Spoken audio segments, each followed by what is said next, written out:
My man is going to have far more than just that one wet dream after this episode. I think it's crystal clear that the blossoming romance between these two, the chemistry's there, and I mean, clearly the attraction's there. And I was just blown away by the numerous sequence. I think Mama Went to the Bank is easily my favorite thing I've ever heard in anime. That was just so well done. I think the reason I like it so much was that, one, it was unexpected. And it was just so like, okay, don't worry, I got you covered. But the fact that it wasn't like daddy's money, like she actually worked for that money, just made that entire joke so well done because you're like, you know what, you got the confidence to rock that, you earned that money. So yeah, Mama Went to the Bank. Absolutely love that. The kind of like romantic fluster with Gojo, I think, is completely relatable to any guy growing up. I mean, I can't speak on the female side because I was never a part of that in terms of, you know, growing up as a guy, but the idea of like, you know, being with someone who's obviously very attractive and then the kind of like pressure because, you know, society in general puts labels and things like that on people even if they don't want them.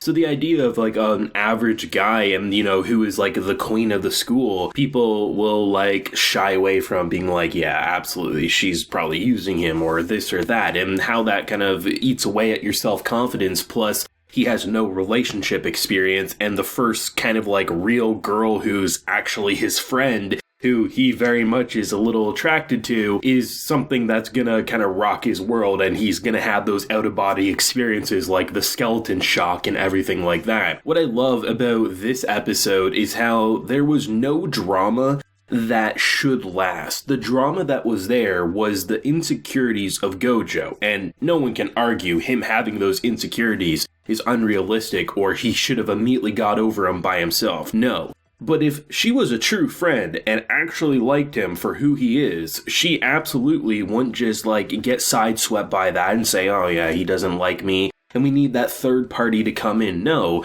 From what we've seen of her personality, she'll take care of business herself. And the fact that she tracked his ass down being like, not cool. And the flirtatious like, you know, oh, but they're going to think we're dating because he feels like he's not even worthy of being a friend, let alone date. And the fact that she just rubs in his face, why don't we? Obviously, she was joking in that moment, but it really goes to show like how much of a shit she doesn't care what other people think. Like, she likes Gojo. She likes that he's passionate about things. She likes that he actually played the game that she recommended, which none of her friends would actually do. There's so much about his core personality that makes him more beautiful than anyone else that she's probably interacting with right now. And I love seeing her just drag him along into these situations that are, one, super embarrassing for any high school student. Hell, can be even embarrassing for adults half the time, like going to the lingerie store being like, am I actually allowed to be here? Is this wrong? To the idea of her just like really letting him spend her money because she trusts in him so much that the money that she works so hard for to be able to build her cosplay dream, she knows damn well that if he's saying we should spend more on this fabric, that she trusts him because she's seen his work, but most importantly, she's seen how passionate he is, even for things like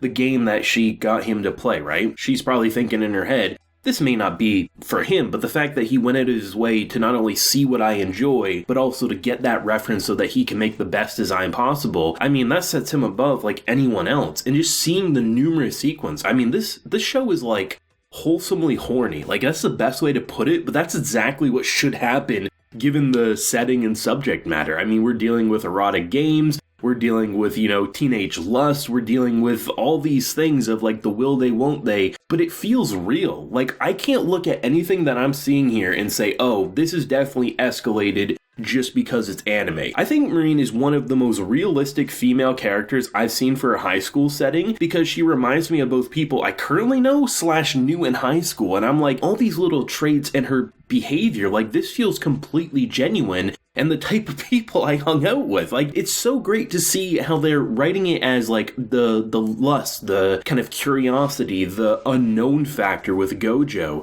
I mean, he's completely relatable and genuine for what he's doing, and he doesn't come across as weak-willed or anything. He comes across as inexperienced, which is nothing to be ashamed of. I mean, he's getting the best damn experience for his first time, and I mean, I don't think he's going to be letting go anytime soon. And for Marine to just be someone who, she's popular, she loves her fashion, she loves a lot of things that would be seen as preppy, but she boils down to a big old nerd like most of us turn out to be. I mean, just look at the stats. More people are relating to nerdy activities from games to manga to all these different things than ever before. And I mean, things that used to be shunned away by in terms of society, now you're looked at as more weird for not liking a Marvel movie these days, right? It's so great to see how their chemistry stands tall with just them on screen. And from the taste we got of her friends, I actually kind of like that they weren't like bitchy. The people that were bitchy seemed to be like the outside looking in, the oh I wish I was by her side crowd. Because in terms of Lollipop Girl like offering him a sweet, to just all of them, like they were like concerned because I mean visibly he looks uncomfortable, but the fact that she just wraps her arm around him being like nah, he's alright. And the fact that she just doesn't let him go, not because he's actually uncomfortable with her, but because he's uncomfortable with society looking at him, and she ain't gonna have that bullshit. And just, I love it. I love seeing the details to the background. I'm pretty sure, and I would be shocked to learn otherwise, they used a lot of real-world scenery from what it looked like. It almost looked like they had a filter on it, sometimes blurring or animeifying it, I guess is how I'd say it, but I love seeing them just look at all the different fabrics. The wig scene was probably one of the best little details because you would look at her character design and black wig, that makes sense. And he's like, no, actually when you look at it, it should be more of a purple and we should actually get a longer wig because of the length of the hair and she's going to get it cut at a professional hairdresser. Like, all those little things build up into such a great episode, and one of the most, like, hilarious, I think, in terms of, I mean, with how the episode starts, for him to, you know, be in the lingerie store and then for her to show him a peek being like, oh wait, this is your treat. You want something a little more sexy. And I'm like, Gojo, my man, like, you're definitely in heaven for everything despite the embarrassment, the kind of secondhand embarrassment you're getting right now. I honestly don't think I'm exaggerating when I say Marine's like one of my favorite characters I've ever seen in anime. She just has such a good personality. She's not spoiled. She earns what she has, and she's confident in who she is while showing those slight signs of embarrassment, like getting concerned that he's making fun of her for eating so much and just that entire situation. To just the idea of like last week with her embarrassment to even this week with the just side remarks, though probably one of like the best scenes I've seen in anime in terms of pure like secondary comedy is when they're passing by a group of adults and they're just talking about like ejaculation and they're like, the hell's wrong with kids these days?